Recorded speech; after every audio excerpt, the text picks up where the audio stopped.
ഇത് നമ്മുടെ നെയ്യാറ്റിൻകര യൂറോപ്യൻ നിലവാരത്തിൽ പണിഞ്ഞ റോഡുണ്ട് കേട്ടോ. 9 മാസം കൊണ്ട് മെയിൻറ്റെയിൻ ചെയ്ത് പോകുന്ന റോഡുണ്ട്, കാണിച്ചു തരാം. 30 സ്പീഡിലോട്ട് ഓട്ടിക്കാൻ പറ്റുമോ? നല്ല നല്ല ഗുണനിലവാരമുള്ള അടിപൊളി റോഡാണ് കേട്ടോ. ടാറല്ല, മൊത്തം ചല്ലി മാത്രമേ ഉള്ളൂ. ഇതിൽ മാക്സിമം പോയാൽ ഒരു 30 ഓട്ടിക്കാം.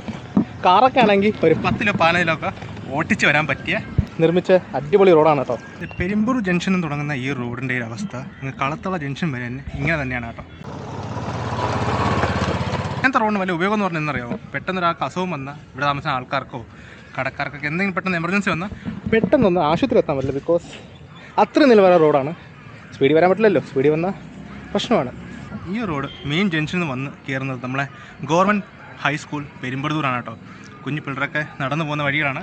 അതിൻ്റെ അവസ്ഥയാണ് നിങ്ങളിതാ കാണുന്ന ഈ ഒരു അവസ്ഥ. കാലൊക്കെ വെച്ച് വേണം വരാൻ, അല്ലെങ്കിൽ പെട്ടെന്ന് വരാൻ പറ്റില്ല മോനെ, സൂക്ഷിച്ചൊക്കെ വരണം. അപ്പോൾ ഈ റോഡിൻ്റെ അവസ്ഥ സിമ്പിളി എക്സ്പ്ലെയിൻ ചെയ്ത് തരാം. നമ്മളെ ബോട്ട് അടിച്ച് കയറ്റുന്ന ഇൻസ്റ്റാഗ്രാം പേജ് പോലെയാണ്. കാണുമ്പം ഭയങ്കര ലുക്കായിരിക്കും, പേപ്പർ വർക്കിൽ ഫുള്ളായിരിക്കും.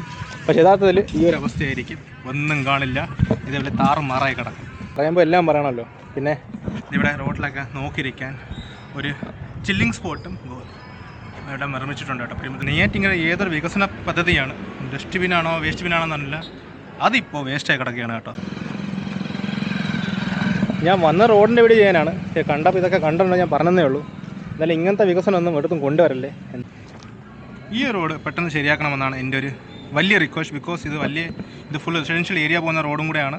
പിന്നെ അത് സ്കൂളൊക്കെ ഉള്ള റോഡാണ് കേട്ടോ. സ്കൂളിൽ പിള്ളേരൊക്കെ നടന്നു പോകുന്ന റോഡാണ്. പിന്നെ വണ്ടികൾ പോകുമ്പോൾ ഈ ചല്ലിയൊക്കെ തെറിച്ച് കാലും കയ്യിലൊക്കെ കൊള്ളാനും ചാൻസ് ഉണ്ട്. അങ്ങനെയാണ് പ്രോബ്ലം. ഇത്രയും ഗുണനിലവാരമുള്ള റോഡുകളൊന്നും വേണ്ട, നല്ല റോഡുകൾ പണിഞ്ഞു കൊടുത്താൽ മതി. പെട്ടെന്ന് തന്നെ പണിഞ്ഞും കൊടുക്കണം എന്നാണ് എൻ്റെ ഒരു വലിയ റിക്വസ്റ്റ്. അപ്പോൾ ഇത് ലൊക്കേഷൻ പിന്നെയും പറഞ്ഞിട്ടെ, നമ്മളെ പെരുമ്പടൂർ ജംഗ്ഷനിൽ നിന്നും ഇത് ഗവൺമെൻറ് ഹൈസ്കൂൾ പെരുമ്പടൂർ വഴി കടത്തവള വരെ പോകുന്ന റോഡിൻ്റെ അവസ്ഥയാണ് ഇപ്പോഴത്തെ ഈ ഒരു റിയാലിറ്റി. പിന്നെ ആസ് റെഫറൻസ് ടു ശ്രീവൻ ചേട്ടൻ്റെ വീഡിയോ റെഫറൻസ് എടുക്കുകയാണ്. അപ്പോൾ അതിൽ 9 മാസം തൊട്ട് ഈ ഒരു പ്രോബ്ലം ഇവിടെ ഉണ്ടെന്നാണ് പറയുന്നത്. അപ്പോൾ ഇതിന് ടാറിൻ്റെ വില കൂടുതൽ എന്നൊക്കെ പറഞ്ഞ് കുറേ ഇഷ്യൂസ് പറഞ്ഞാണ് വന്നത്. അപ്പോൾ വില കൂടിക്കോട്ടെ, ടാർ എന്തായാലും വില കൂടണമല്ലോ. പക്ഷേ നിങ്ങൾ ടെൻഡർ വിളിച്ച് പെട്ടെന്ന് തന്നെ ഇത് റെഡിയാക്കി കൊടുക്കണമെന്നാണ് ഒരു അപേക്ഷ. സാധാരണ പെരുമ്പടൂരിൽ നിന്ന് കളത്തള പോകാൻ ഓട്ടോറിക്ഷയ്ക്ക് 50 രൂപയേ ഉള്ളൂ. പക്ഷേ ഈ വഴി, ഈ ഒരു ഓഫ് റോഡ് വഴി പോകണമെങ്കിൽ 80 രൂപ 100 രൂപ അടുപ്പിച്ച് കൊടുക്കേണ്ടി വരും. പിന്നെ ബൈക്കിൻ്റെയോ ഓട്ടോയുടെയോ കാറിൻ്റെ ഷോക്കർ ടെസ്റ്റിങ്ങോ നമ്മളെ ബെയറിംഗ് ടെസ്റ്റിംഗ് ഒക്കെ ഉണ്ടെങ്കിൽ നേരെ ഇവിടെ വന്നോ കാണിച്ചിട്ടുണ്ട്. ഇതിൽ വന്ന് ടെസ്റ്റ് ചെയ്താൽ നമുക്ക് വണ്ടിക്ക് എന്താ കേടുപാടെന്ന് അറിയാൻ പറ്റും. എന്നാലും ഹോൺ ഒഴിച്ച് എല്ലാം കേൾക്കാണ്ട് പരിപാടിയൊക്കെ അവർ ചെയ്തിട്ടുണ്ട്. പുതുസാ ക്ലോസ് നിങ്ങൾ അടുത്തേക്ക് ടാറ്റ, ബൈ ബൈ.